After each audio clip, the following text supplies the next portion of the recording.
Mubeen Ahmed Nazir Ahmed Ansari MGV's arts commerce and science college Malegaon city department of Urdu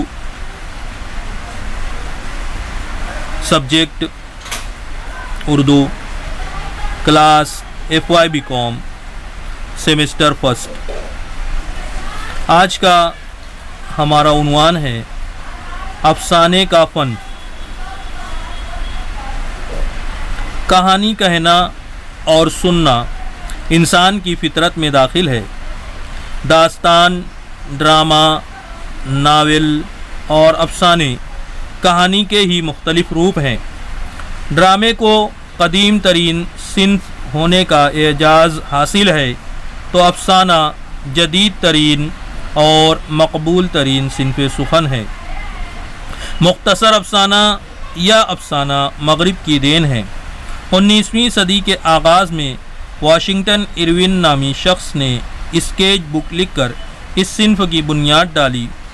Urdu میں پریم چند کو فنی اعتبار سے پہلا باقاعدہ افسانہ نگار مانا جاتا ہے۔ ادب کی دیگر اصناف کی طرح افسانے کی بھی مکمل تعریف نہیں کی جا سکتی۔ مختلف فنکاروں نے اس کی تعریف اپنے اپنے انداز سے کی ہے۔ ایلن گراڈپو کہتا ہے، مختصر افسانہ ایک ایسی بیانیہ نثری صنف ہے جو ایک ہی نشست میں پڑھی جا سکے، جو متاثر کن انداز میں لکھی گئی ہو اور جس میں سے وہ تمام غیر متعلق اجزاء نکال دیے گئے ہوں جو تاثر کو قائم کرنے میں مدد نہ کرتے ہوں، اور جس میں تاثر کی وحدت اور جامعیت ہو۔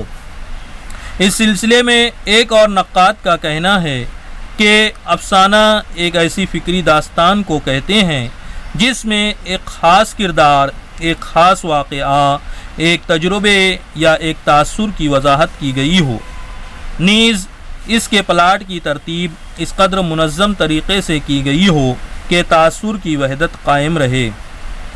افسانے کے اجزاء ترکیبی کو ہم دیکھتے ہیں کہ کن کن اجزاء سے مل کر کے افسانہ وجود میں آتا ہے یا افسانے کے لیے کون کون سے عناصر لازمی ہیں۔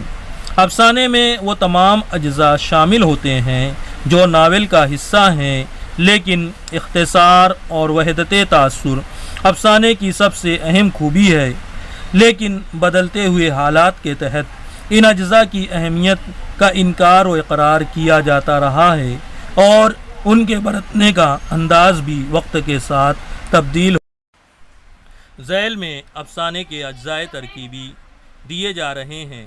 Number 1، plot. افسانے کے واقعات کی سلسلہ وار ترتیب کو پلاٹ کہتے ہیں۔ افسانے کا پلاٹ ایسے واقعات اور تجربات سے مرتب کیا جاتا ہے جو ہماری زندگی میں پیش آتے رہتے ہیں۔ پلاٹ دو قسم کے ہوتے ہیں، سادہ پلاٹ اور پیچیدہ پلاٹ۔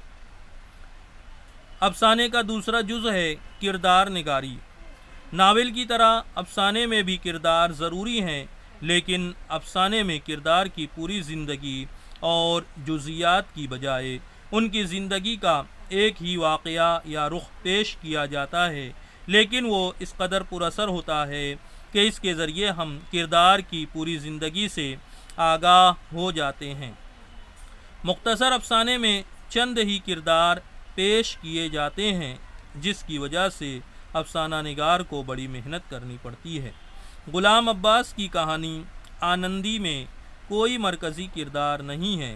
اسی طرح جانوروں اور چرند پرند کو بھی کرداروں کے طور پر پیش کیا جاتا ہے۔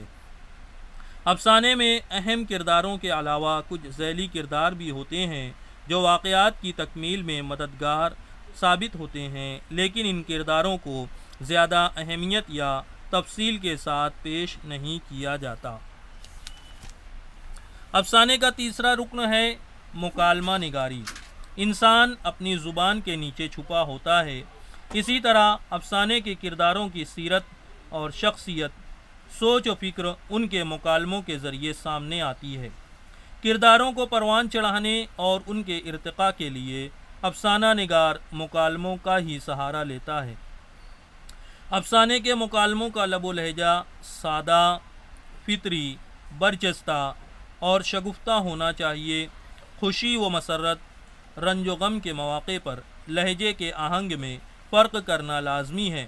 اسی طرح شہری، دیہاتی، پڑھے لکھے اور غیر تعلیم یافتہ کرداروں کے مکالموں میں فرق ہونا چاہیے۔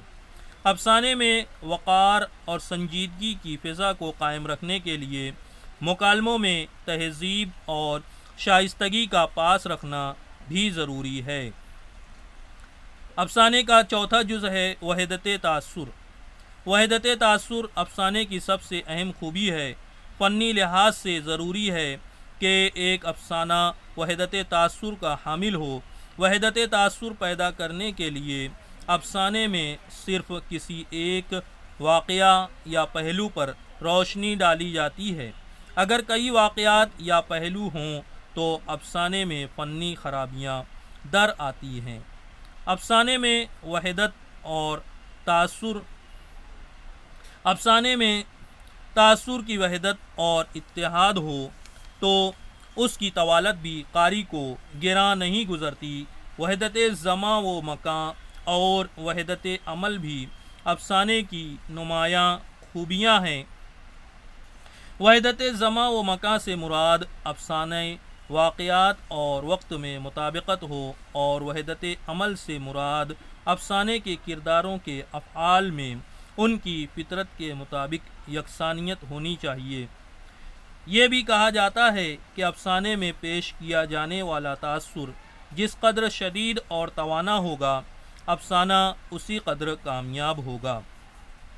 افسانے کا پانچواں جز ہے اسلوب۔ ہر افسانہ نگار کے لکھنے کا اپنا ایک مخصوص طریقہ ہوتا ہے جسے اس کا اسلوب کہتے ہیں۔ ہر افسانہ نگار کا اسلوب دوسرے سے مختلف ہوتا ہے۔ اسلوب افسانے کا ایک ایسا حصہ ہے جسے افسانے سے علیحدہ نہیں کیا جا سکتا۔ ہر صنف کے کچھ تقاضے اور اصول ہوتے ہیں۔ اسی طرح افسانے کا اسلوب بھی موضوع کے مطابق ہونا چاہیے۔